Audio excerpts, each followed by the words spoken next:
Ayun, ganda ng panahon. Oh, mga ka-chicks, relax. Sabado, ha? Chill lang muna, bawasan natin init na ulo natin. Konting pasensya sa mga maliliit na bagay. By the way, nandito ulit tayo sa Kasmina Game Farm. Relax lang tayo. Ang ganda ng panahon, kita nyo. Ganitong oras, umaga, alas 8:14. Medyo malamig pa, pero mamaya sobrang init na dito mga idol. So relax muna tayo rito. Yan ang nag-aalis sa atin ng stress. Yung ganyang mga kapaligiran. By the way, maaga yung isang winner natin, si Mervin, no? Mervin, congratulations. 3 times winner na pala siya mga ka-chicks, no? So sa mga hindi pa nananalo dyan, wait nyo ang ating susunod na free raffle. Mas bobonggahan pa natin, no, para ma-share natin ang ating mga materials dito sa mga solid subscribers. Wait nyo lang, no? Abang-abang lang sa mga announcement. Malapit na yan. So ganito, ano, ang subscribers natin is almost 2,000, magto 2,700. Pag umabot ng 3,000, free raffle tayo. Kaya paki-share, no? Paki-like yung ating mga video sa mga hindi pa subscribers. Ano pang hinihintay nyo? Quality materials i-share natin, no? Yan. Yan mga bata natin, no? Si Axel. Axel! Yan, si Axel, napakasipag na bata niyan. Magaling na humawak ng manok, kaya ayos, no? Kahapon nagtali tayo ng ng mga early bird natin. So sabi ko sa mga tropa natin dito, bantayan, no? Dahil maselan yan, no? Critical yan. So dapat okay naman, sumisilong naman sila sa TP pag medyo mainit na. And then sa gabi, sa hapon, medyo hindi pa sanay humapon sa mga TP. So tinuturuan natin silang humapon, no? Once na medyo madilim na, dapat humapon sila sa TP. So kahapon di pa sila nagsihapon. Nilagay pa nila ni Axel yung mga stag natin sa TP. So mga tulad nga sinabi ko, mga 2 to 3 days, ano, tingnan natin. And then okay na yan. After 2 to 3 days, okay na yan. Iwasan din natin na medyo mapilay ng grabe, no? Usually yan, nasisilipad, minsan nababatak yung paa nila, so napipilay. Ang diskarte dyan mga ka-chicks, dito sa atin, no, ang ginagawa namin, pag nakita natin na konting pamimilay, dalawang bagay pwede natin gawin dyan. Ilipat sa kaliwa, sa kabilang paa, or itaas, medyo itaas muna, no? Taas natin din para makarecover siya na mabilis. Kasi pag hindi mo yung pamimilay, matagal yan. May cases na ang tagal gumaling, 2 linggo, 3 linggo, pag matindi pamimilay, no? So dapat ganun ang gawin natin. Lipat natin sa kabilang paa, or itaas natin, no? Pag nakita natin medyo masakit na yung paa niya, yung konting pananakit, may maobserbahan naman ninyo yan, no?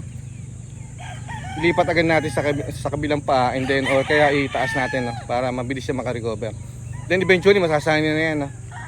Hindi natin maiwasan yan paminsan-minsan. Okay? So yung tinali natin kahapon, hindi naman namilay. Ayan sila. Papakita natin mamaya, no? At ngayon magtatali ulit tayo ng 7 piraso. So parami ng parami, unti-unti yung ating pagtatali, ano? Yan.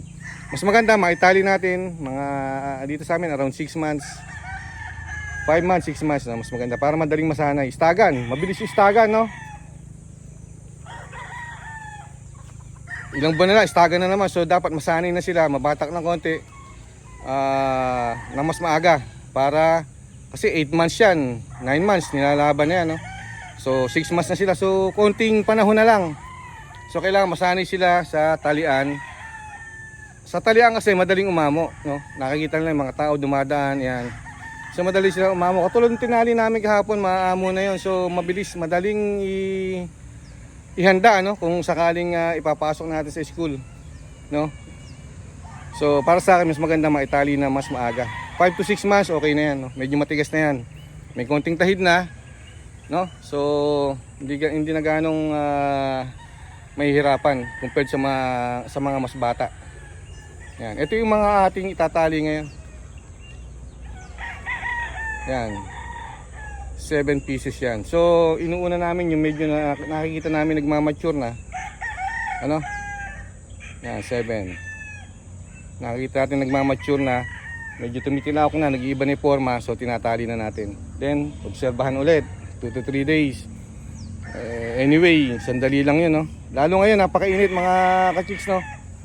So dapat bantayan natin yan kahit pa paano. Maiwasan yung mortality. Madalas may nangyayaring ganyan. Lalo't mga bagong tali, nabibilad, napipilay, ano? So, simple lang yung ano natin diyan. Yung remedy natin diyan. Kailangan lang focus yung mga tao natin. Lagi natin sasabihan sapagkat pagka wala tayo sa farm, minsan nagiging pabaya sila, so laging paalala. Para walang mortality, pinapakain natin 'yan, sayang. O halimbawa ay magkaroon ng diferensya, wala na, no? Sayang ang patuka, sayang ang manok. Yan. So mamaya papakita ko sa inyo yan, yung mga tatali natin. Hinihintay lang natin na matapos na si Axel na magpainom ng mga alaga natin dito, ano? Yan. So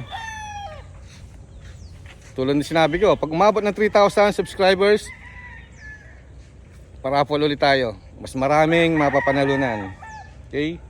Ang plano ko, 2 bull stag na magaganda. 2 bull stag, of course, mga pullets. Yung mga pullets natin dyan na maayos lahat yan. No? And tingnan natin yung baby stag kung mayroon mga pwede tayong isama. No? Yan. So far, ang hindi pa nakukuha, 2 na lang, no? 2 winners. So, punta na kayo dito or message nyo ako sa mga winners natin na nakaraang free raffle. Marami naghihintay sa mga free raffle kasi of course, maraming may mga passion, no, na mag-alaga ng konti. Katulad ni Mervin, no, kanina. So 3 times na siya nanalo. Yung mga nauna nang napanalunan niya, yung mga may mga sweetness Gracia, yung may I think ano ba isang bloodline niya, machine or hindi ko na matandaan, no. Hindi gano'n siya nagpupunta ng eskwelahan, pero naibebenta niya ng mabilisan kasi nga kapag quality yung materials mo, madaling maibenta yung mga anak niya. So at least nakakatulong tayo, no, sa mga tropa natin, no, na magkaroon ng maayos na linyada at madaling maibenta, kumikita kahit papaano, ano. So yan ang mga simpleng nagagawa natin, no, sa mga kasamahan natin na pareho ng libangan, no, nawawala pa stress mo. So maganda, no, para sa akin maganda. Wag lang sosobra sa, alam mo na, yung pagpunta ng eskwelahan, no. Control lang. Okay? So ngayon magtatali muna kami at kita-kita tayo mamaya. Si-share ko yung video, no. Tatali natin itong mga 7 heads natin ngayon, okay? Kita-kita tayo mamaya. Tuloy tayo. Pakita natin yung itatali nating mga early bird. Nasabi ko nga kanina, 7 piraso to. So unti-unti, no? Kahapon nagtali tayo ng mga ilan yan, 5 yata. Then 7 ngayon. So marami pa tayo itatali. Ito, hawak ni Axel yung ano, ha. Yung isa nating gray. Okay? So hilamos ng kaunti. Dahil hindi pa sanay yan, no. Yung paghihilamos ng manok sa mukha lang, ano. Dito sa mukha lang, huwag nang babasahin masyado yung kanyang katawan, no. Konting hilamos sa mukha. Ito nakakatulong sa pagpapaamo ng mga, especially yung mga batang stags natin, no. Pag nahawakan siya, nahilamusan, madali siyang umamo, ano.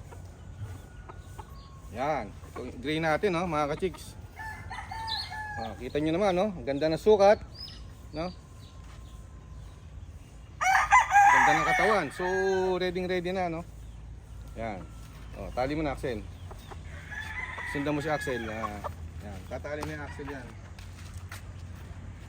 Usually mga ka-chicks, ang pagtatali ng mga bago sa kanan muna, no, ang ginagawa namin dito sa kanan. Pero pwede naman sa kaliwa, wala naman problema yan.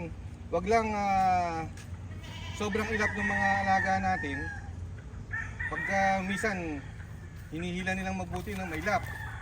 So medyo minsan papalipit yung mga binti ng manok natin. So mas maganda sa kanan muna.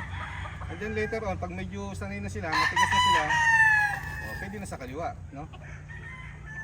Yan. So magtatali tayo dito ng mga 7. Yan, kinukuha ni Axel yung pangalawa, ilamos ulit. Eto mga ka-chicks, napaliguan na natin to. Madalas natin napaliguan to. At na-deworm na natin, no? Na-deworm natin sila ng mga bata pa sila. At na-deworm na natin to last week. Using mga tablet na, no? Kasi malalaki na to, no? And then napaliguan ulit natin. At ngayon nga itatali natin. O, ito naman, no? Ito yung mga bagong palabas natin, mga ka-chicks. Ito yung anak ng Python Gray natin. Kilala niyo yan siguro yung Python Gray, no? Over Melsim Black. Ayan, no? Ang tinatawag na hilang, no? Ng ating mga lolo, no? Lolo. So ganda, oh, mga ka-chicks, tingnan niyo mabuti. Python Gray by Black. So ang labas niya hilang, no? Hilang. Ayan, no? Kita niyo naman medyo dark legged. Ayan, mga dirty feet na tinatawag, no? Ayan. Python Gray by Black. Ganda, mga ka-chicks. Ayan, so tatali ulit ni Axel. So meron tayong dalawa nito. Ito pa isa, pakita mo. Ayan. Ayan. Yan ang ating mga offspring ng ating Python Gray by Melsim's Black. So ang ganda, dirty feet. Hilang, no? Hilang yung terms ng ating mga lolo, no? So yan. Okay? Yan. So nakatali na tong ating mga dalawang early bird natin. Yan, kita nyo, medyo maiilap yan, no? Pero ito, okay na to. Hindi na ganong kailapan compare sa iba, no? Na makikita mo talaga nagwawala. Isa pang tips, simple tips. Kailangan lagyan natin sa maayos, no, na talian. Yung walang sasabitan yung mga tali nila, no, saka sa medyo patag, no, na area. Yan, no, kita niyo yung ating Python Gray by Black. Nakaporma na talaga siya na kumbaga sa tao, mama na, no, medyo nagbibinata, no. Yan, no. Dirty feet. Hilang. Ganda. Yan, no. Mature na siya, oh. So siguro mga 2 weeks time, pag medyo okay na yung buntot niya, pwede na hawakan, pwede na isparto. Yan, mga nagsisi ano na yan, ha. Matatapang na yan, yan, oh. Kita nyo naman. Pansin na pansin natin yung kaibahan ng forma ng mga mature sa mga medyo totoy pa, no, na stags natin. Ganda.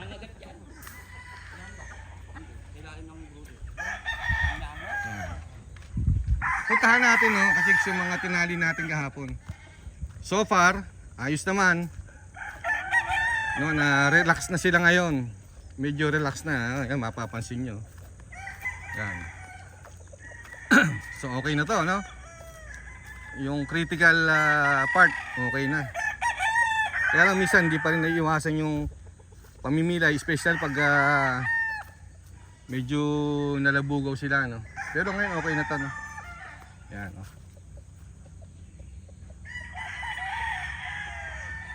So pag nandito sila sa talian, sa cording natin magsisimula ng lalong mabuo yung loob niya, no? Kasi hiwa-hiwalay na yan, nakatali na sila, no?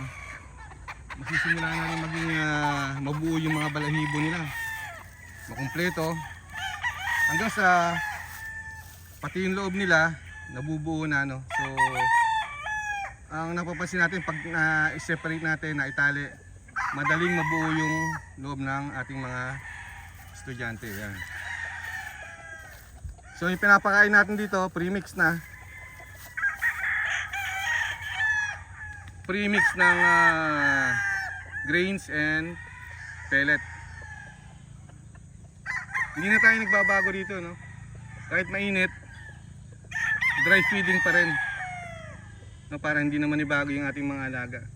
Kaya lang sa iba, especially sa mga nasa range, no, napapansin natin binabasa nila yung pagkain. Maganda rin yun kasi sobrang init, no, madaling kumbaga pagbasa yung pagkain, automatic meron silang ano, no, tubig na na-absorb. Okay din yan. Pero sa amin dito, lahat yan dry feeding. We make sure lang na laging may tubig na naiinom. So parehas din yan. May intake din sila ng tubig, no? Sufficient, enough na tubig. Ayan.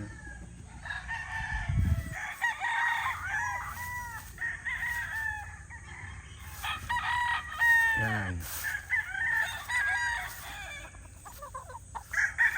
Ganda, mga ka-chicks. So ayan, after mga 1 month, full blown stag na yan, mga ka-chicks. Bibitaw na, maamo na sila, no? Ready na, ibig sabihin pwede nang istagan, no? Ito, nagtali si Axel ng white natin dito. Mga paborito to ng mga tropa natin. Ayan, oh, gwapo mga ka-chicks, oh. Tingnan naman yung station nya. Pero yan, hindi siya sobrang tangkad, bababa pa yan, oh. Pag nag-mature pa ng konti, tama-tama ang sukat niyan, mga ka-chicks. Ganda, oh. Yan, Casmino White. Marami tayo niya, yung mga sumusunod na mga batches, no. Gwapong gwapo. Yan, no. Tingnan yung lakad nila, no, iba na. Compare sa mga totoy na saka medyo ano na sila, yun. Parang tame na sila, no. Ganda. Ito pa, meron tayong mga straight comb. So, hindi na mailap, ano. Sa iba yan, pag palapit pa lang yung tao, medyo nagwawala na yan, no. Ayan. So bukas magtatali ulit tayo, no, mga ka-chicks. Siguro mga 10 na. Dire-diretso na yan, no. So ganun ang ginagawa namin dito kasi hindi naman sobrang dami ng ating mga alaga. Hindi tulad ng sa iba, no, talagang hundreds, thousands, no. So dito mas madali nating silang maano, no, ma-handle. Yun, another straight comb hawak ni Axel. Sir, kailan laban mo? 22 po. Oh, 22. Yan. Partner sila ni ano, no, ni The Professional. Si The Professional yung naghahanda ng ating mga panlaban. Then sa araw ng laban sila yung dalawang magpartner. Si Axel yung bumibitaw natin, mga ka-chicks, sa eskwelahan. Yan, ito pa yung isang Python Gray by Melsim Black. Yan. Ganda. Okay, so ayan, makikita nyo pagkatali, sinisigurado natin nalagyan ng tubig yung mga painumin na natin, no, na nasa loob ng tipi, para sigurado tayo na hindi siya ganong nabibilad. So pag nauuhaw sila, lalo ngayon mainit, inom na sila ng tubig dyan, no? Ganun lang, mga ka-chicks, no? So watch out, next free raffle natin 3,000 subscribers. So paki-like, share na rin, no? Share lang natin, wala namang isang pindot lang naman yan, mga ka-chicks, no? And sa mga hindi pa subscriber, please subscribe, libre naman po yan para malibang-libang tayo, no? And shout out sa mga tropa natin, whether sa Pilipinas o sa overseas, especially sa mga OFW. Saturday, chill no. Okay, see you at my next video. Mabuhay po tayong lahat. Bye-bye. Siyempre, thumbs up. Ganda oh. Quality.